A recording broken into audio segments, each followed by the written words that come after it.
Levels we found in the classroom are well within UK safety limits, even 600 times below, and the government says anything beneath them poses no known adverse health effects. So why are world-renowned scientists so concerned they're now speaking out to Panorama? It's because they suspect the whole basis of our safety limits may be wrong, that they're set according to a distorted picture of the science. If you look at the position of our government on this, you'd think there's only a small handful of fringy academics anywhere in the world who've found adverse health effects with this form of radiation, people whose views can easily be dismissed. But that simply isn't the case. There have been no studies on long-term Wi-Fi exposure, but there have been thousands on mobile phones and masts which emit similar levels of radiation.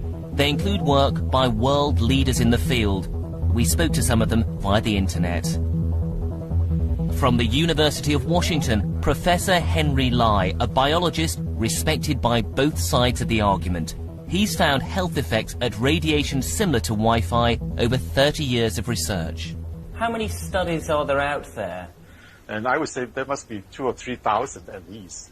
He did his own review of all the experiments on mobile phones to see how many found an effect. It's about 50-50. 50% found effect and 50% did not find any effect at all.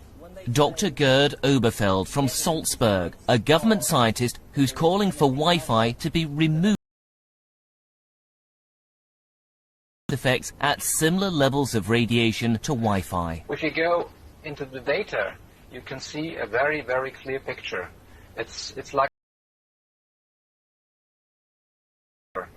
from DNA breaks